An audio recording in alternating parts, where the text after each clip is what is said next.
चलो बच्चों, तो आज हम लोग इकोनॉमिक्स में चैप्टर नंबर 5 कंटिन्यू करते हैं। तो चैप्टर का नाम है cost of production and concept of revenue. देखो, इस चैप्टर में हमने अभी तक कॉस्ट ऑफ प्रोडक्शन के अलग अलग कॉन्सेप्ट समझे थे। शॉर्ट रन और लॉन्ग रन के कॉस्ट हमने देखे। याद है ना, शॉर्ट रन में हम लोग देख रहे थे कि फिक्स कॉस्ट, ऐसा खर्चा कि जो आप लोग प्रोडक्शन करो कि ना करो वो खर्चा तो देना ही पड़ता है, तो वो फिक्स कॉस्ट आता है। वेरिएबल कॉस्ट हमने समझा था, मतलब ऐसा कॉस्ट कि आप लोग जितना ज़्यादा प्रोडक्शन करोगे तो वो कॉस्ट ज़्यादा होगा, और अगर कम प्रोडक्शन करोगे तो वो कॉस्ट कम होगा। ये वेरिएबल कॉस्ट हमने देखा था। इसके अलावा हमने टोटल कॉस्ट देखा, फिक्स कॉस्ट और वेरिएबल कॉस्ट का प्लस, तो वो टोटल कॉस्ट, और इन सब का एवरेज भी देखा था ना। Average fix cost, average variable cost, average cost, कि आप लोग अपने बिजनेस के टोटल प्रोडक्शन को टोटल कॉस्ट के साथ डिवाइड करो तो वो आपका एवरेज कॉस्ट कहलाता है कि नहीं। एवरेज कॉस्ट सिंपल आता है कि अगर आपका सपोज कि भाई पेन बनाने का आपका बिजनेस है और आपने कि जितनी 10,000 पेन बनाई और 10,000 पेन बनाने का खर्चा आपका 5 लाख रुपए आया, तो आप लोग 5 लाख रुपए को 10,000 पेन से डिवाइड करो तो एवरेज मिलता है कि एक पेन बनाने का खर्चा हमारा 50 रुपए का हुआ। वो एवरेज कॉस्ट मिलता है ना। आज हम लोग कॉस्ट में वैसे ही एक नया कॉन्सेप्ट देखें जो है मार्जिनल कॉस्ट। मार्जिनल कॉस्ट समझने से पहले हमें एवरेज कॉस्ट समझना जरूरी था, इसलिए आपको वो बता रहा था कि एवरेज कॉस्ट मतलब कि जिसके अंदर जो है आप लोग टोटल कॉस्ट को टोटल प्रोडक्शन से डिवाइड करते हो। अब देखो, बिजनेस में हमें ये चीज़ तो पता है कि जैसे जैसे हम लोग प्रोडक्शन बढ़ाते जाते हैं ना, वैसे वैसे कॉस्ट भी बढ़ता जाता है। सही बात ना। आप लोग कम प्रोडक्शन करोगे तो कम कॉस्ट होगा, लेकिन अगर प्रोडक्शन बढ़ाओगे तो कॉस्ट भी तो बढ़ेगा ना, खर्चा भी तो बढ़ेगा ना। तो मार्जिनल कॉस्ट उसे कहते हैं कि जब आप लोग सिर्फ एक यूनिट बढ़ाने पर, एक यूनिट एक्स्ट्रा प्रोडक्शन करने पर कितना एक्सपेंस होता है वो अगर काउंट करोगे ना, तो ये आपका मार्जिनल कॉस्ट कहलाता है। समझ गए? फिर से सुनना, मार्जिनल कॉस्ट मतलब cost of a production of one extra unit. Cost of production of one extra unit, एक एक्स्ट्रा यूनिट बनाने का खर्चा आपका कितना हुआ, ये मार्जिनल कॉस्ट कहते हैं। मतलब मार्जिन कही जाती है। मार्जिन, मार्जिन का मतलब होता है कि भाई एक का गैप, सिर्फ एक का गैप। अब देखो, जैसे इसे है ना, एक एग्जांपल के थ्रू समझे कि सपोज यहाँ जैसे आपके टेबल में दिया हुआ है कि अगर आप लोग एक यूनिट का प्रोडक्शन करते हैं, आउटपुट दिया हुआ है 1 यूनिट सिर्फ, तो वो एक यूनिट बनाने का आपका टोटल कॉस्ट वो 9 रुपीज़ आता है। तो उसमें पहले में तो मार्जिनल कॉस्ट वो 9 रुपीज़ ही रहेगा, बराबर। लेकिन अगर आप दो चीज़ें बनाते हो ना, तो आपका खर्चा टोटल कॉस्ट 16 हुआ। तो आपका मार्जिन कितना हुआ पता है? कि भाई पहले एक बनाने में 9 रुपए लगते थे और दूसरा बनाया तो 16 रुपए लगे। कितने रुपए एक्स्ट्रा लगे? एक चीज़ एक्स्ट्रा बनाने में कितने रुपए एक्स्ट्रा लगे? तो वो 7 रुपए एक्स्ट्रा लगे। तो ये 7 रुपए वो मार्जिनल कॉस्ट कहलाया। एवरेज कॉस्ट अलग हुआ, पता है? एवरेज कॉस्ट हम लोग कहते हैं टोटल कॉस्ट को टोटल प्रोडक्शन से डिवाइड, मतलब टोटल 16 को अगर आप 2 से डिवाइड करो तो एवरेज मिलता है। 16 डिवाइड बाई 2 करो तो एवरेज कितना मिलेगा? 8 मिलेगा। तो वो एवरेज कॉस्ट अलग हुआ। समझ रहे हो? मार्जिनल कॉस्ट मतलब कहते हैं एक यूनिट एक्स्ट्रा प्रोडक्शन करने के लिए कितना खर्चा लगा। कि भाई एक चीज़ बनाने में 9 रुपए लगे तो दूसरी चीज़ बनाने में एक्स्ट्रा कितने लगे? 7 रुपए लगे। अगर समझो आप 3 चीज़ों का प्रोडक्शन कर रहे हो तो आपका टोटल कॉस्ट 21 हुआ। तो मार्जिनल कितना? कि मार्जिन में ऐसा गिनेंगे कि देखो, 2 चीज़ें बनाने में आपके 16 रुपए लगते थे और 3 चीज़ें बनाने में 21 रुपए लगे, तो कितने रुपए ज़्यादा लगे? एक चीज़ बनाने में कितने रुपए ज़्यादा लगे? सिर्फ 5 रुपए, है क्या नहीं? 2 चीज़ें बनाने में आपको 16 रुपीज़ और 3 चीज़ें बनाने में 21 रुपीज़ लगे, तो इसका मतलब उसमें एक चीज़ एक्स्ट्रा बनाने में 5 रुपए लग रहे थे ना। ओके। फिर ऐसे ही अगर आप 4 चीज़ों का प्रोडक्शन करते हो ना, तो फिर आपका टोटल कॉस्ट 28 आता है। तो आप लोग ऐसा गिनोगे कि भाई देखो, 3 चीज़ें बनाने में 21 रुपीज़ लगते थे और 4 चीज़ें बनाने में 28 रुपीज़ लगे, तो एक चीज़ एक्स्ट्रा बनाने में कितने रुपए लगे? सिर्फ एक एक्स्ट्रा यूनिट प्रोडक्शन करने में कितना रुपीज़ लग रहे हैं, 7 रुपीज़। तो ये मार्जिनल कॉस्ट कहलाया। अब समझ में आ गया मार्जिनल कॉस्ट किसे कहते हैं? Production of one extra unit, एक यूनिट एक्स्ट्रा प्रोडक्शन करने में कितना कॉस्ट लगता है, वो मार्जिनल कॉस्ट। और मार्जिनल कॉस्ट की खासियत ये होती है कि अगर आप पहले कम प्रोडक्शन करते हो ना, जैसे 1 यूनिट बनाया, 2 यूनिट बनाया, 3 यूनिट बनाए, तो पहले अगर आप कम प्रोडक्शन करते हो ना तो मार्जिनल कॉस्ट जो है वो कम आता है। मतलब वो ग्राफ वाइज देखो ना तो मार्जिनल कॉस्ट नीचे जाता जाता है। पहले 9 रुपये, फिर 7 रुपये, फिर 5 रुपये कम हो रहा था ना। लेकिन फिर उसके बाद मार्जिनल कॉस्ट की ये प्रॉपर्टी आती है कि उसके बाद जितना आप लोग प्रोडक्शन बढ़ाते जाओगे ना, 4, 5, 6, 7 जितना प्रोडक्शन बढ़ाते जाओगे उतना मार्जिनल कॉस्ट भी बढ़ता जाएगा। 7 रुपये, फिर 12 रुपये, फिर 14 रुपये, फिर 16 रुपये, तो उसके बाद मार्जिनल कॉस्ट भी ऊपर दे जाता जाएगा ना, बढ़ता जाएगा ना। फिर समझ आ रही है बात है? इसीलिए ऐसा कहते हैं कि मार्जिनल कॉस्ट का जो ग्राफ बनता है ना, वो ग्राफ एक हॉकी स्टिक की तरह होता है। एक हॉकी स्टिक की तरह इसका ग्राफ बनता है। समझ आ रही है बात? एवरेज कॉस्ट का ग्राफ हमने कल देखा था। एवरेज कॉस्ट का ग्राफ है ना, इसे यू शेप में होता है, जबकि मार्जिनल कॉस्ट का ग्राफ वैसे हॉकी स्टिक में होता है। कंडीशन पता चल रही है ना?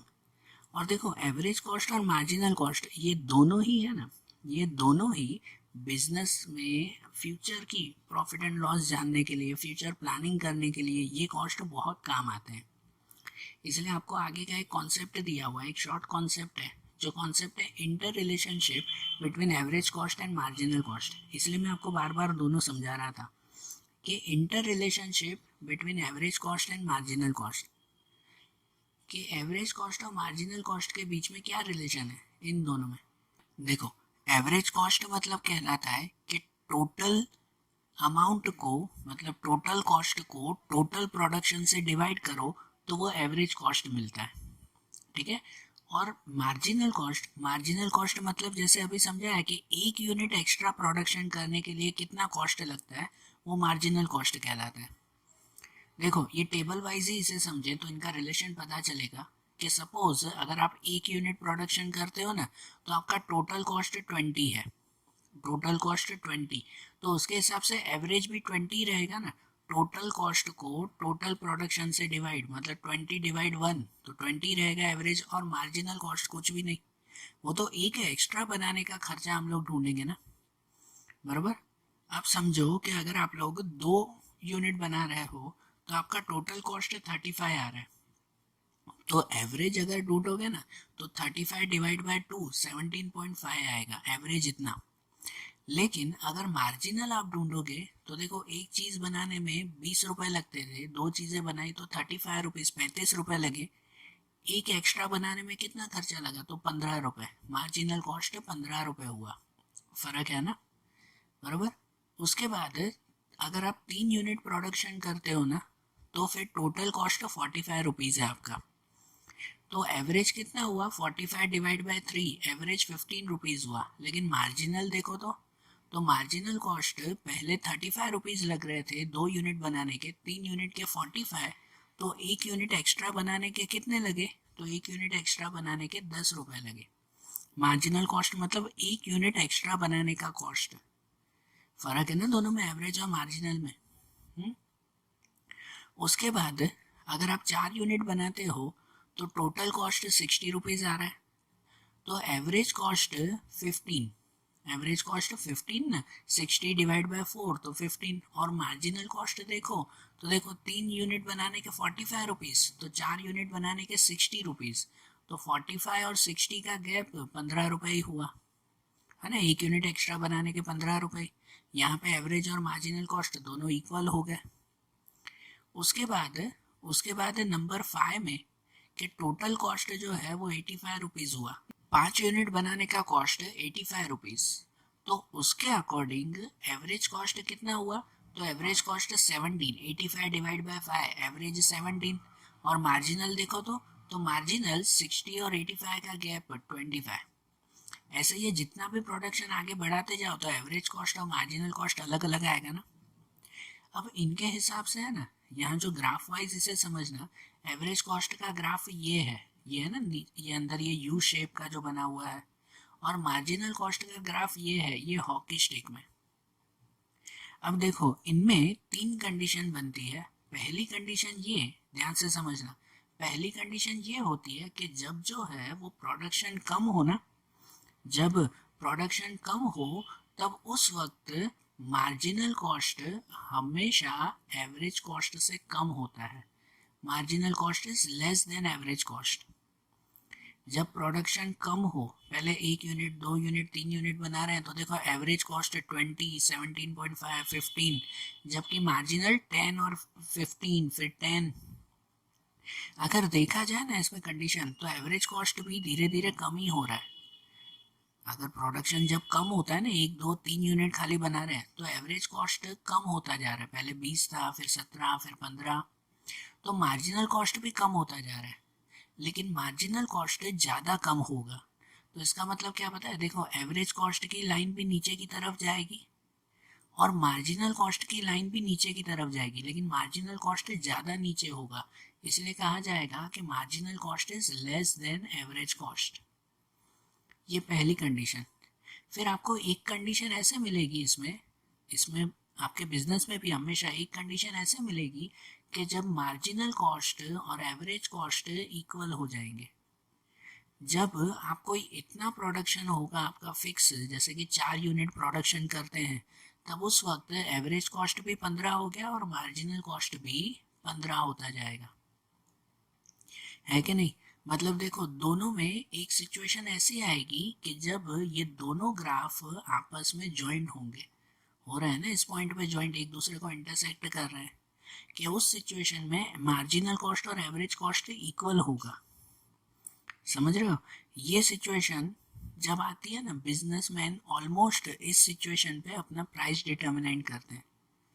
ठीक है, कि भाई प्राइस नक्की करते हैं कि ऑलमोस्ट हाँ ये 4 यूनिट के प्रोडक्शन पे ये 15 रुपये एवरेज आ रहा है और मार्जिनल भी 15 आ रहा है, तो इनके हिसाब से वो अपना कुछ प्राइस फिक्स करते हैं। समझ रहे हो। और उसके बाद सिचुएशन ऐसी कि जब आप लोग प्रोडक्शन बढ़ाते जाओगे ना, तो मार्जिनल कॉस्ट वो एवरेज कॉस्ट से ज़्यादा होता जाएगा, ग्रेटर देन होता जाएगा।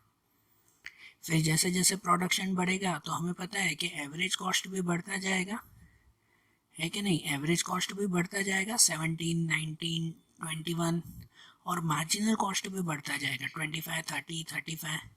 लेकिन उस वक्त ये मार्जिनल कॉस्ट वो ज़्यादा बढ़ेगा और एवरेज कॉस्ट कम।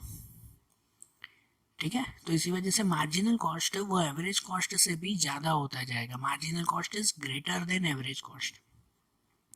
तो बिजनेस में हमेशा ये तीन सिचुएशन आती है। कम प्रोडक्शन के वक्त मार्जिनल कॉस्ट भी कम होता है, और जैसे जैसे प्रोडक्शन बढ़ाते जाएंगे ना, तो मार्जिनल कॉस्ट भी एवरेज कॉस्ट से ज़्यादा होता जाएगा। ठीक है, ये जस्ट रिलेशन समझने के लिए ये तीन सिचुएशंस आपको दी गई है, बराबर ना। अब देखो ये जैसे हमने बताया ना, अब इसके बाद एक दूसरा टर्म आता है, एक दूसरा कॉन्सेप्ट आता है, जो आता है long run average cost curve. Long run में अभी तक जितने भी हमने कॉस्ट देखे ना, fix cost, variable cost, marginal cost, ये जो भी कॉस्ट थे, ये सभी कॉस्ट किसके लिए थे, तो ये सब कॉस्ट थे शॉर्ट रन के लिए, शॉर्ट टाइमिंग के लिए। कल हमने बताया था शॉर्ट टाइमिंग का मतलब कहलाता है, शॉर्ट रन का मतलब कहलाता है कि विद इन 1 और 2 ईयर, 1 या 2 साल का गैप। और ये 1 2 साल के गैप में ज़्यादातर है ना बिजनेस की साइज वगैरह नहीं बदलती, खाली प्रोडक्शन चेंज होता है। लेकिन अब हम लोग देखेंगे लॉन्ग रन में।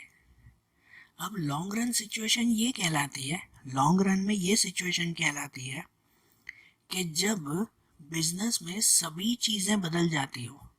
बिजनेस का टाइम उस वक्त 5 या 10 साल का टाइमिंग होता है, और उस वक्त बिजनेस की ऑलमोस्ट सब चीज़ें बदल जाती हैं। प्रोडक्शन चेंज हो जाता है, क्वालिटी चेंज हो जाती है, बिजनेस की साइज़ बदल जाती है। 5 10 सालों में लॉन्ग रन में जो है वो क्या कहते हैं कि आप लोग शायद नई ब्रांच शुरू कर दो, या तो फिर अपने पूरे बिजनेस को जो है वो डेवलप करो, कि एक छोटी सी शॉप थी अब उसको तोड़कर बड़ी शॉप बना दी, है कि नहीं। लॉन्ग रन में तो सब कुछ चेंज हो जाता है ना।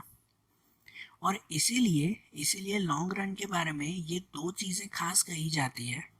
ठीक है, ये टॉपिक है, बस इतना ही टॉपिक है लॉन्ग रन में, लेकिन ध्यान से समझना। ये कहा जाता है कि factors which are fixed in a short run become variable in a long run. समझ आ रही है बात, कि जो फैक्टर्स शॉर्ट रन में फिक्स होते हैं ना, वो भी लॉन्ग रन में वेरिएबल हो जाते हैं। देखो, हमें वेरिएबल का तो मतलब पता ही है कि जो प्रोडक्शन के हिसाब से चेंज होते रहते हैं। अब लॉन्ग रन में आप लोग ज़्यादा बड़ी शॉप बनाओगे, नई नई ब्रांचेस अगर आप लोग शुरू करोगे, तो प्रोडक्शन भी तो बढ़ेगा ना। और अगर प्रोडक्शन बढ़ेगा तो ये वेरिएबल कॉस्ट भी तो बढ़ेगा ही बढ़ेगा, ये तो सीधी बात है।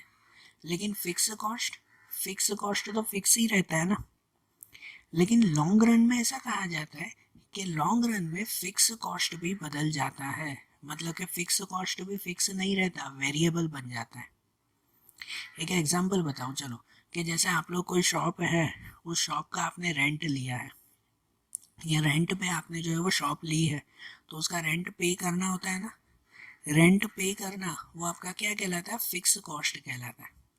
कि आप लोग प्रोडक्शन करो कि ना करो, शॉप पे जाओ कि ना जाओ, काम करो कि ना करो, रेंट तो भरना ही पड़ेगा। ये आपका क्या है, फिक्स कॉस्ट है कि नहीं। अब ये रेंट, सपोज कि आपका रेंट जो है वो 5,000 का रेंट है, कि अगर आप कुछ भी काम करो कि ना करो, तो वो रेंट आपको 5,000 फिक्स देना ही देना है। लेकिन अब अगर लॉन्ग रन की बात करें ना, मतलब 5-10 साल बाद की बात करें, तो क्या 5 साल 10 साल तक आप लोग वो रेंट 5,000 ही देते रहोगे? वो रेंट बदलोगे नहीं? बदलोगे कि नहीं बदलोगे? बदलोगे ना, बिल्कुल ना। कि अगर आपके शॉप का रेंट 5,000 है, तो आज से 5 साल बाद देखोगे ना, तो फिर तो वो मालिक भी कहेगा कि अरे यार अब थोड़ा रेंट बढ़ाओ यार, है कि नहीं। फिर वो मालिक भी कहेगा ना कि यार अब तो थोड़ा रेंट बढ़ाना पड़ेगा, 5,000 कब तक चलेगा, आप थोड़ा ज़्यादा रेंट दो मुझे। समझ आ रही है बात है। तो इसका मतलब कि लॉन्ग रन में ना फिर वो फिक्स नहीं रहा, फिर वो भी चेंज हो गया ना चेंज। कि अब रेंट भी 5,000 का नहीं, अब बढ़ के 6,000 हो गया, या 7,000 हो गया, या जितना भी बढ़ा। या इसके अलावा जैसे कि इलेक्ट्रिसिटी बिल भरते हो, चलो वो तो वेरिएबल में आता है, सॉरी। कि इसके अलावा चलो जैसे सैलरी देते हो, कि सैलरी सबकी फिक्स होती है, बरोबर ना। हर जो है वो वर्कर को, भले बिजनेस चले कि ना चले, भले मंदी हो, सभी वर्कर को सैलरी तो फिक्स देनी है। और उसमें ये सैलरी भी लॉन्ग रन में अगर देखी जाए ना, तो वो भी तो चेंज होगी ना। कि जैसे आप लोग जो है वो वर्कर को 3,000 सैलरी दे रहे हो, तो आज से 5 साल बाद, उसके बाद भी वो वर्कर आपसे 3,000 ही मांगेगा? नहीं ना। फिर वर्कर क्या कहेगा आपको कि यार अब तो भाई सेठ, अब तो थोड़ी पगार बढ़ाओ ना। सही बात ना। तो मतलब लॉन्ग रन में ना कोई भी कॉस्ट फिक्स नहीं रहता, हर कॉस्ट वेरिएबल हो जाता है। समझ आ रहा है। लॉन्ग रन का टाइमिंग हो तो बिजनेस की सब चीज़ें बदल जाती है, कोई भी चीज़ सेम रहती नहीं है।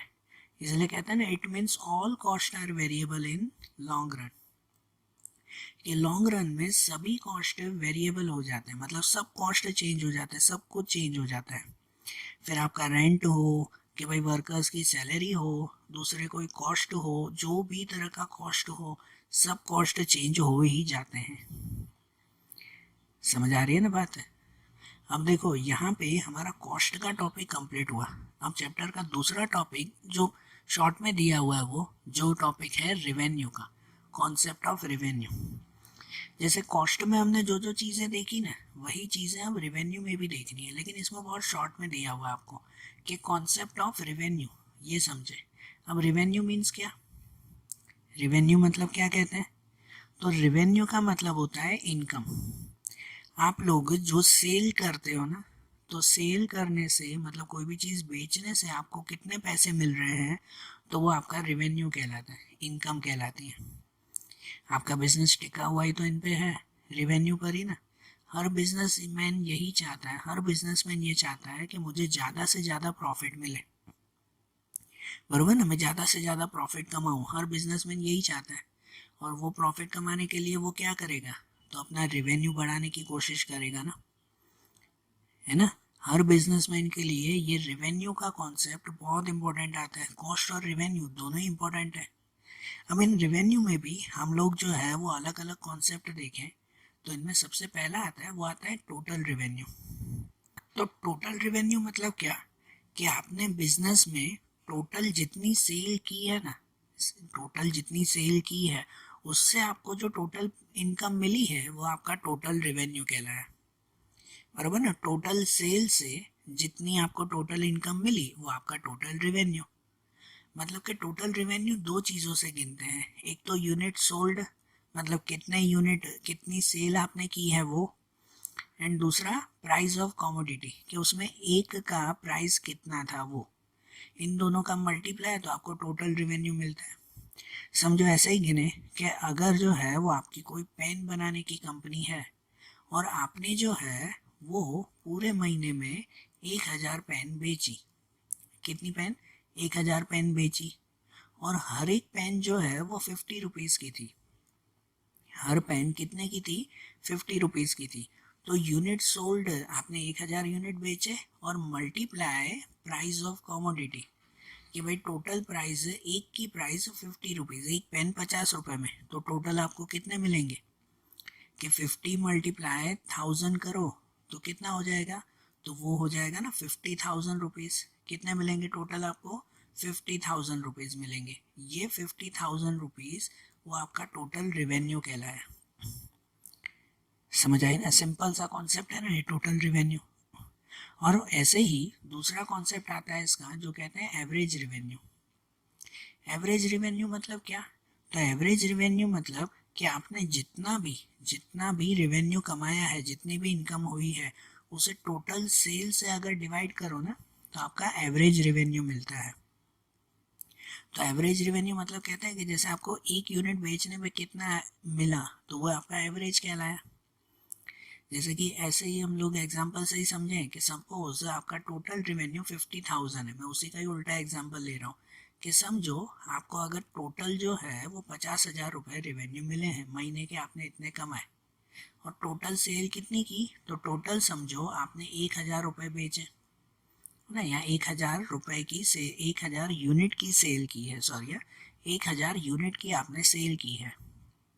तो मतलब आपको टोटल इनकम मिली 50,000 की और आपने बेचे हैं 1,000 यूनिट, तो एक यूनिट का कितना मिला आपको, तो एक यूनिट का रेवेन्यू मिला आपको 50 रुपीज़। तो एक का जो रेवेन्यू मिला ना उसे कहते हैं एवरेज रेवेन्यू। समझ रहे हो ना, टोटल रेवेन्यू को टोटल सेल से डिवाइड करो तो वो एवरेज रेवेन्यू इसी पर से ही मिलेगा ना। और दूसरा ये आता है मार्जिनल रेवेन्यू। अब मार्जिनल रेवेन्यू मतलब कि सेल ऑफ एडिशनल यूनिट। ये जो है वो आपको वहाँ से क्या कहते हैं, टोटल मार्जिनल कॉस्ट आपने देखा था, तो वो मार्जिनल कॉस्ट के हिसाब से ही मार्जिनल रेवेन्यू आता है। आपने जितना भी सेल किया हो, एक यूनिट एक्स्ट्रा बेचने पर आपको कितने रुपए मिलते हैं, ये आपका मार्जिनल रेवेन्यू कहलाता है। सपोज सपोज कि आपने जो है वो 1,000 चीज़ें बेची ना, यही एग्जांपल बता रहा हूँ कि सपोज आपने 1,000 चीज़ें बेची तो आपको टोटल 50,000 रुपये मिले। कितने मिले? 50,000 रुपये मिले। लेकिन उसके बाद आपने 1,000 एक चीज़ बेची ना, एक यूनिट एक्स्ट्रा बेचा, तो आपको कितने मिले पता है? कि आपको 50,000 50 रुपीज़ मिले या 50,000 45 रुपीज़ मिले। चलो बराबर, एक यूनिट एक्स्ट्रा बेचने पर आपको 50,000 45 रुपीज़ मिले। तो एक यूनिट एक्स्ट्रा का कितना आपको इनकम हुई, तो एक यूनिट एक्स्ट्रा बेचने पर आपको 45 रुपीज़ इनकम हुई ना। ये आपकी मार्जिनल इनकम या तो मार्जिनल रेवेन्यू कहलाया। समझ आ रही है बात? मार्जिनल रेवेन्यू का मतलब होता है सेल ऑफ एडिशनल यूनिट। आपने 1,000 चीज़ें बेची थी तो आपको टोटल 50,000 रुपये मिले थे, वो गिन लिया। लेकिन 1,000 एक चीज़ बेचो, एक यूनिट एक्स्ट्रा बेचा, तो आपके टोटल 50,000 और 45 रुपये हुए। मतलब कि एक यूनिट एक्स्ट्रा बेचने पर आपको कितने मिले? 45 रुपये, 45 रुपीज़ एक्स्ट्रा मिले। तो ये आपका मार्जिनल रेवेन्यू कहलाया। ठीक है, पता है मार्जिनल कॉस्ट और मार्जिनल रेवेन्यू है ना, एक यूनिट एक्स्ट्रा का होता है। जो छोटे मोटे बिजनेसमैन होते हैं ना, वो ऑलमोस्ट जो है वो एक यूनिट एक्स्ट्रा से काफ़ी कुछ उनका प्रॉफिट मिल जाता है। एक जनरल एग्जांपल दूं कि टेक्स्ट बुक में नहीं है, ऐसे ही जस्ट बता रहा हूँ। आप लोग जो है वो आई थिंक आसपास आप लोगों ने ये बहुत देखा होगा कि जैसे कि ये होता है कि आप लोग कोई शॉप पे जाते हो ना, आप लोग कोई शॉप पे जाते हो तो आप लोगों ने कोई चीज़ बल्क में खरीदी, सपोज कि आप लोग जो है वो वाटर बॉटल खरीदने जा रहे हो, वाटर बॉटल, पानी की जो बॉटल्स आती हैं, कि भाई घर पे ज़रूर थी ना, तो 5-6 बॉटल साथ में खरीदी। तो आपने 5-6 बॉटल साथ में खरीदी ना, तो एक बॉटल का प्राइस था समझो 15 रुपए का। कितने का था? 15 रुपए का प्राइस था एक बॉटल का। तो आपने समझो जो है वो 5 रुपये, क्या कहते हैं, 5 बॉटल खरीदी, तो कितने हुए? 75 रुपीज़ हुए। 75 रुपीज़ हुए ना, तो आपने 75 की जगह पर वो शॉपकीपर आपसे जो है वो 70 रुपीज़ ही ले रहा है, 5 रुपये बच गए। बच गए ना? क्यों? आपने सब साथ में खरीदी थी ना, तो उसने कहा कि चलो ठीक है भाई 5 रुपये कम देना, है ना, इतनी सारी साथ में खरीदी है, बरोबर। तो आपने 75 की जगह 70 रुपीज़ दिए, ये ना एवरेज हो गया। लेकिन उसके बाद आपको याद आया कि नहीं यार, मुझे तो एक और भी खरीदनी थी। अब आप जब एक और खरीदने जाओगे ना, जब आप जाओगे ना, तो आपसे अब कम पैसे नहीं लेगा, आपसे अब वो पूरे 15 रुपये ही लेगा, है कि नहीं? क्या अब आप एक एक्स्ट्रा खरीदने जाओगे तो आपको 15 की जगह 12 रुपये लेगा क्या? नहीं ना, दूसरे के लिए तो आपको 15 रुपये ही लेगा उसमें। तो ये जो एक एक्स्ट्रा के पैसे दिए या लिए जाते हैं ना, वो मार्जिनल कहलाते हैं, मार्जिनल कॉस्ट या मार्जिनल रेवेन्यू। आपका खर्चा है तो मार्जिनल कॉस्ट, आपकी इनकम हो तो मार्जिनल रेवेन्यू। समझ आ रहा है कि नहीं? आप जब भी बल्क में चीज़ें खरीदने जाते हो ना, तो आपको जो है वो एवरेज कॉस्ट निकाल के देते हैं, या एवरेज रेवेन्यू के अकॉर्डिंग होता है कि हाँ भाई चलो ठीक है थोड़े कम दे देना। लेकिन उसके बाद एक अगर आप छुट्टा लेने जाते हो ना, तो आपसे पूरे पैसे लिए जाते हैं, वो मार्जिनल कहलाता है। अब समझ में आ रहा है थोड़ा, बरोबर। तो देखो रेवेन्यू में भी यही 3 सिंपल कॉन्सेप्ट आते हैं, total revenue, average revenue and marginal revenue. अब इनके बाद चैप्टर का आखिरी पॉइंट है, आखिरी 2 पॉइंट और बहुत इंपॉर्टेंट पॉइंट है, समझना। पहला पॉइंट है कि total revenue, average revenue and marginal revenue under perfect competitive market. क्या दिया हुआ है इसमें कि परफेक्ट कॉम्पिटिटिव मार्केट में, इस मार्केट में टोटल रेवेन्यू, एवरेज रेवेन्यू और मार्जिनल रेवेन्यू की कंडीशन बताओ कि कैसी होगी उसकी कंडीशन। अब पहले समझो कि परफेक्ट कॉम्पिटिटिव मार्केट मतलब क्या, ये कौन सा मार्केट होता है? तो परफेक्ट कॉम्पिटिटिव मार्केट मतलब वो कहलाता है कि जिस मार्केट में, जिस कंडीशन में बहुत सारे बायर्स, बहुत सारे सेलर्स हो, और सभी लोग सेम चीज़ें, और क्या कह सकते हैं कि एकदम आइडेंटिकल, एकदम होमोजीनियस चीज़ें जो है वो ये बेचते हो, तो उसे परफेक्ट कॉम्पिटिटिव मार्केट कहते हैं। आप कहें ना इसके आगे का 6 चैप्टर है, उसके अंदर ये सब चीज़ें डिटेल में, वो चैप्टर ही मार्केट का है, उसमें ये सब चीज़ें डिटेल में है। फिर से समझो, परफेक्ट कॉम्पिटिटिव मार्केट मतलब वो कहलाता है कि जिस मार्केट में, या समझो जिस प्लेस पे जो भी सेलर हो ना, जो भी बेचने वाले हो ना, वो सब सेम चीज़ें बेचते हो। मतलब सपोज कि आपके एरिया में कोई अगर 10 दुकानें हैं, इमेजिन करना ये कंडीशन कि आपके एरिया में 10 दुकानें, और वो 10 ही दुकान वाले सबके सब सेम चीज़ें बेच रहे हैं, सब सेम चीज़ें बेच रहे हैं, कोई भी अलग चीज़ें नहीं बेच रहे हैं। मतलब समझो कोई अगर कैडबरी बेचने वाले हैं, तो सभी के सभी लोग कैडबरी बेचने वाले होंगे, 10 के 10, और सब सेम प्राइस पे, कोई भी कम ज़्यादा प्राइस नहीं। तो ऐसी कंडीशन परफेक्ट कॉम्पिटिटिव मार्केट, कि जिसमें हैवी कंपटीशन होता है। आप इमेजिन ही करो ना कि जैसे डेयरी मिल्क बेचने वाले हैं, 10 दुकानें, और 10 की 10 ही दुकान सब डेयरी मिल्क बेच रहे हैं, सब अलग अलग टाइप की डेयरी मिल्क, और सब में प्राइस सेम है। मतलब आप किसी से भी खरीदो, आपको same price, same quality, same चीज़ें मिलेगी, किसी से भी खरीदो। तो बताओ उनके बीच में, उन शॉपकीपर्स, आपको भले ही कहीं से भी कुछ भी चीज़ें मिल जाए, लेकिन उन शॉपकीपर्स के बीच में कितनी कंपटीशन होगी, होगी कि नहीं? कि यार सब कहेंगे ना, नहीं यार वो कस्टमर मेरे पास आना चाहिए, कस्टमर मेरे पास आना चाहिए, क्योंकि सबके पास सेम चीज़ें ही मिल रही हैं। समझ आ रहा है? इसे परफेक्ट कॉम्पिटिटिव मार्केट कहते हैं। इस परफेक्ट कॉम्पिटिटिव मार्केट में कंडीशन क्या होती है पता है? कि इसके अंदर है ना, जो प्राइस होता है ना, प्राइस फिक्स, कि ये प्राइस वो किसके अकॉर्डिंग फिक्स होता है? तो इनकी कंपटीशन के हिसाब से फिक्स होता है, इनकी कंपटीशन के हिसाब से, और दूसरा डिमांड के हिसाब से प्राइस फिक्स होता है। परफेक्ट कॉम्पिटिटिव मार्केट में कोई भी पर्सन अपनी प्राइस कम ज़्यादा कर सकता नहीं है, ठीक है, कम ज़्यादा नहीं कर सकता, क्योंकि क्योंकि अगर परफेक्ट कॉम्पिटिटिव मार्केट में एक भी पर्सन ने अपनी प्राइस कम ज़्यादा कर दी ना, तो पूरे मार्केट की कंडीशन बिगड़ जाती है। जैसे समझो कि भाई 10 दुकानें, सभी लोग डेयरी मिल्क बेच रहे हैं। अब कोई भी अगर एक पर्सन अपना प्राइस थोड़ा सा बढ़ा दे कि वो 10 रुपए की डेयरी मिल्क 12 रुपए में बेच रहा है, तो कोई उसे खरीदने जाएगा? कोई खरीदेगा ही नहीं ना उससे, उसकी सेलिंग कहाँ होगी? तो उसे तो मजबूरन 10 रुपये ही प्राइस रखनी है, और कम भी नहीं कर सकता कि 10 रुपए की डेयरी मिल्क 8 रुपए में बेचे। वो कम करेगा तो उसे प्रॉफिट ही नहीं होगा। होगा प्रॉफिट? नहीं ना, 10 की चीज़ 8 में बेचेगा तो कमाएगा क्या? समझ आ रहा है? तो परफेक्ट कंपटीशन मार्केट में, परफेक्ट कॉम्पिटिटिव मार्केट में जो है वो प्राइस, वो हमेशा डिमांड के अकॉर्डिंग होता है कि हाँ भाई सब कस्टमर इस तरह से खरीद रहे हैं और कंपटीशन इतनी चल रही है, तो वो प्राइस फिक्स हो जाता है। और उनके हिसाब से है ना, एवरेज रेवेन्यू और marginal revenue perfect competitive market में सेम होता है। एवरेज भी वही होता है और मार्जिनल भी वही। सपोज 10 रुपए की डेयरी मिल्क है, आप कितनी भी डेयरी मिल्क बेच लो, सबकी प्राइस कितनी होगी? 10 रुपए ही ना। मतलब उसका एवरेज अगर आप निकालो तो कितना मिलेगा? 10 रुपए की डेयरी मिल्क ना। आप 500 डेयरी मिल्क भी बेचो तो इसमें जो है वो एवरेज, आप ऐसा नहीं कि चलो 500 डेयरी मिल्क खरीदिए, उससे जो है वो 20 रुपए कम ले लेना। इन चीज़ों में ऐसा नहीं होता है। आप भले 500 डेयरी मिल्क खरीदो, 1000 खरीदो, कि पूरा जो है वो कार्टून खरीद लो, आपको 10 रुपए की डेयरी मिल्क 10 रुपए में ही मिलेगी। सही बात है ना? तो इसीलिए उसमें एवरेज रेवेन्यू वही का वही रहता है, कभी चेंज नहीं होता। 10 रुपए की चीज़ 10 रुपए में। और मार्जिनल रेवेन्यू भी सेम ही रहता है। मार्जिनल मतलब क्या? एक यूनिट एक्स्ट्रा बेचने पर जो इनकम मिलती है। अब 10 रुपए की डेयरी मिल्क है, एक यूनिट एक्स्ट्रा बेचूं अगर, एक यूनिट में एक्स्ट्रा बेच रहा हूँ तो भी 10 रुपये मिलेंगे ना। उसके बाद अगर एक में एक्स्ट्रा बेचूं तो भी 10 रुपये ही मिलेंगे ना। इसमें कोई चेंजेस होता है? नहीं होता है ना।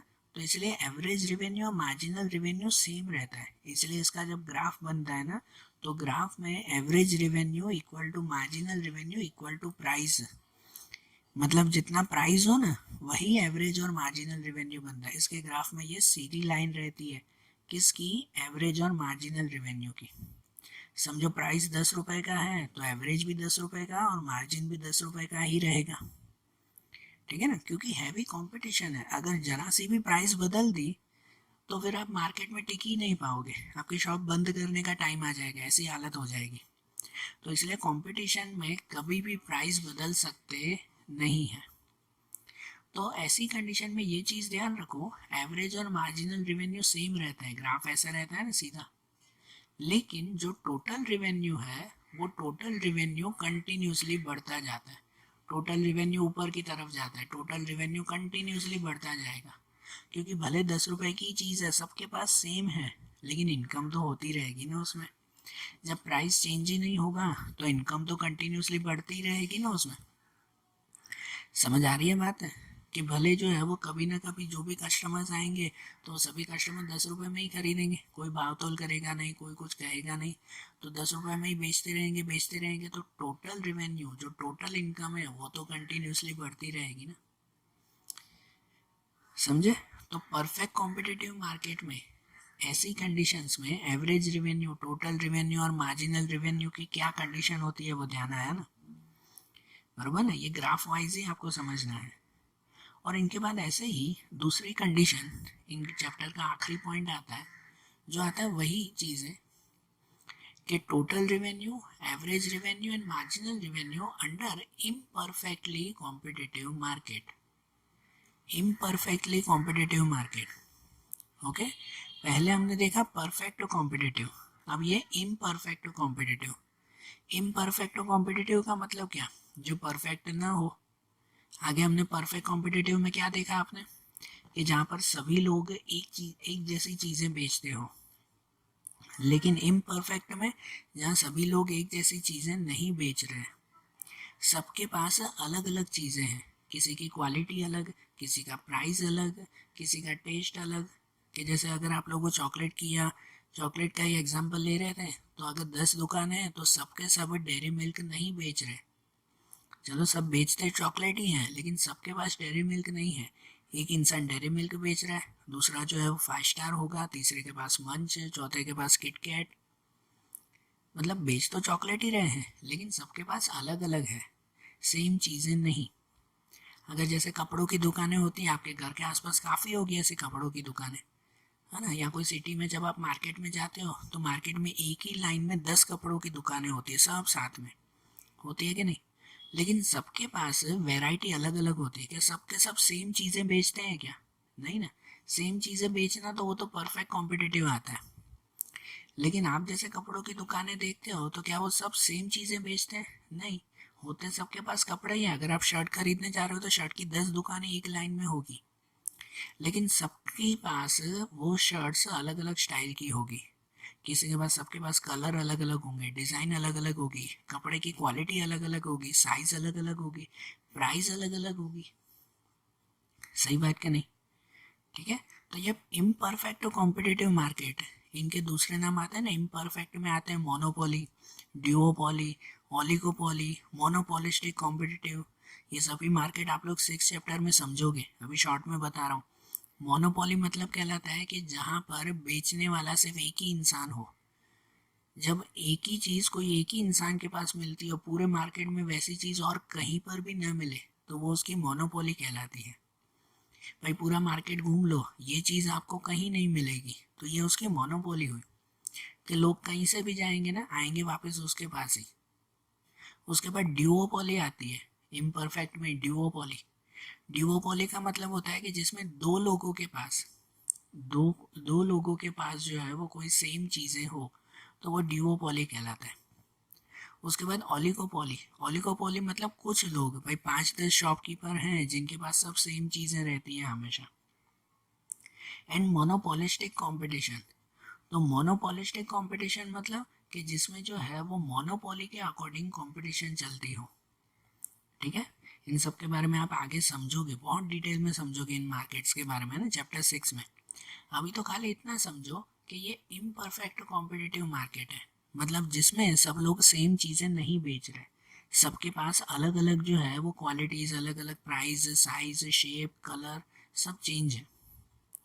और ऐसी कंडीशन में अगर आप एवरेज और मार्जिनल रेवेन्यू के बारे में समझो ना, तो इनमें एवरेज और मार्जिनल रेवेन्यू सबका सेम होता नहीं है। है ना, एवरेज और मार्जिनल रेवेन्यू सबका सेम नहीं होता, क्योंकि सबके पास जो है वो क्वालिटी अलग अलग है ना।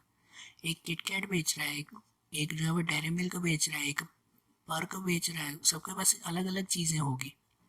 तो इसकी वजह से सबका एवरेज या सबका मार्जिनल रेवेन्यू सेम नहीं होगा, क्योंकि कस्टमर को जो चीज़ें पसंद आएगी ना, वो लोग वहाँ पे बेचेंगे ना। मतलब वो कस्टमर उसी के पास ही जाएगा ना, जिसको जो चीज़ पसंद होगी उसके पास जाएगा, तो उसकी सेलिंग ज़्यादा होगी। तो इसमें कोई भरोसा है कि भाई फिक्स मुझे इतनी इनकम मिलेगी? है ना, इम्परफेक्ट में ये भरोसा नहीं होता है। और दूसरी बात, जैसे कपड़े जैसी चीज़ है ना, तो वो तो कस्टमर को देखकर अलग अलग हिसाब से प्राइस भी चेंज करता है। इससे आगे जो परफेक्ट कंपटीशन देखा ना, उसमें प्राइस नहीं बदलता, सब में प्राइस सेम रहता है।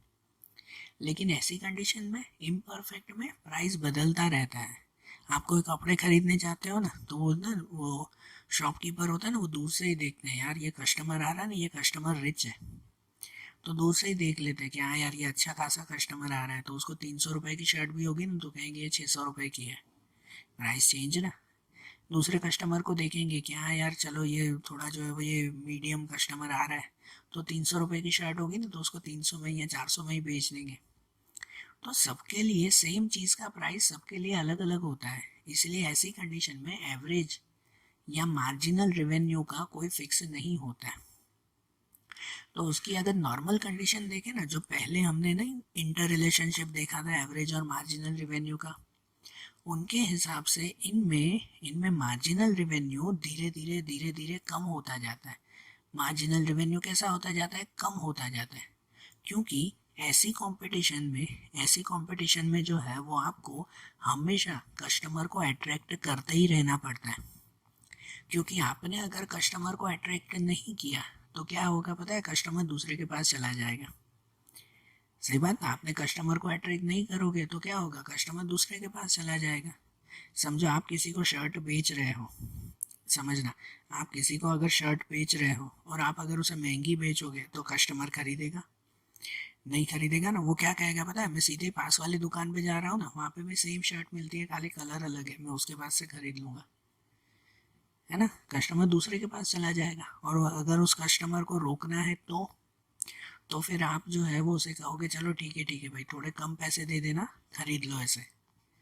तो ये पता है, थोड़े से कम पैसे देना, तो इसका मतलब उसमें ये मार्जिन आपका कम होता जाता है, मार्जिनल रेवेन्यू कम होता जाता है। मतलब पहले आपने अगर जो है वो किसी को शर्ट 400 रुपये में बेची हो, फिर दूसरा कस्टमर आएगा और दूसरे कस्टमर को जो है वो ऐसे कहे, वो कस्टमर आपको कहेगा कि नहीं भाई ये अच्छी नहीं है, इससे तो मैं पास वाली दुकान से ले लूँगा। तो आप उसे क्या कहोगे कि नहीं नहीं भाई मत जाओ भाई, इसे एक काम करो 400 की जगह 300 रुपये दे दो, बराबर, 400 की जगह 300 रुपये दे दो भाई, ले जाओ मुझसे ही। आप तो अपनी सेलिंग करोगे ना, है कि नहीं।